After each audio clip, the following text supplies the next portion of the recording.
চাকরি স্থায়ীকরণের এক দফা দাবিতে আন্দোলন করছেন আনসার সদস্যরা। রোববার দুপুরে হাইকোর্টের গেটে অবস্থান নিয়ে দাবি না মানলে কর্মবিরতির হুঁশিয়ারি দেন তারা। এ সময় কদম ফোয়ারা এবং মৎস্য ভবন মোড় থেকে হাইকোর্ট অভিমুখের রাস্তা অবরোধ করে রাখা হয়। শাহিন আলমের ক্যামেরায় বিস্তারিত জানাচ্ছেন শফিউদ্দিন আহমেদ। চুক্তি নয়, এবার মুক্তি চাই, এই স্লোগানে চাকরি স্থায়ীকরণের দাবিতে হাইকোর্টের গেটে অবস্থান নেন সাধারণ আনসার সদস্যরা। এ সময় চুক্তিভিত্তিক চাকরিতে নানান বৈষম্যের শিকার হওয়ার অভিযোগ তুলেন তারা। আমাদের শুধু একটাই দাবি, আমাদের জাতীয়করণ করা চাই। যতদিন পর্যন্ত আমাদের চাকরি স্থায়ীকরণ না হবে ততদিন পর্যন্ত আমাদের আন্দোলন চলেই যাবে। আনসার ব্যাটালিয়ন ও সাধারণ আনসার, এই দুই ভাগে বিভক্ত বাহিনীতে সাধারণ আনসার সদস্যদের ট্রেনিং করানোর পর বসিয়ে রাখা হয়। নিরাপত্তার জন্য যে কোনো প্রতিষ্ঠানের সঙ্গে চুক্তিবদ্ধ হলে ওই সদস্যদের সে সমস্ত প্রতিষ্ঠানে পাঠানো হয়। আবার 3 বছর পর পর চাকরি থেকে দিতে হয় ইস্তফা। পুনরায় বাহিনীতে ফিরতে অপেক্ষা করতে হয় 6 থেকে 7 মাস।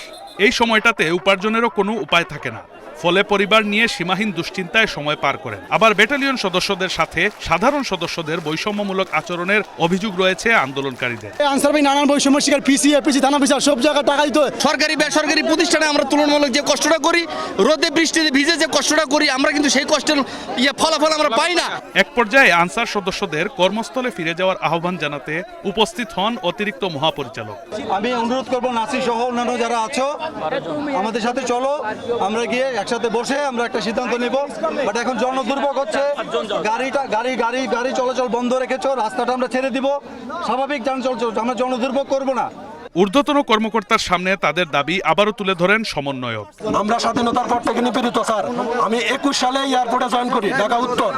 জয়েন করে আমার আর 1 মাস 3 দিন চাকরি আছে স্যার।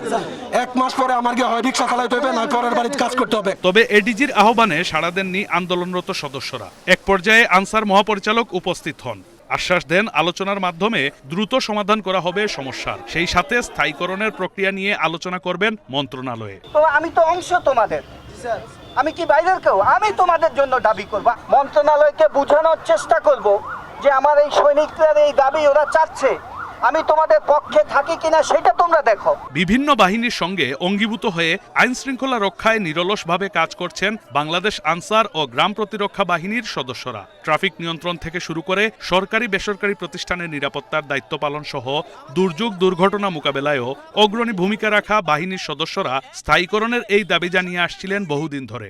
আমরা অনেক কষ্টের অর্জিত স্মার্ট কার্ড, আমাদের এই 60,000 আনসারকে, অঙ্গীভূত আনসারকে স্থায়ী করা হোক। Shafiuddin Ahmed, Asian television, Dhaka.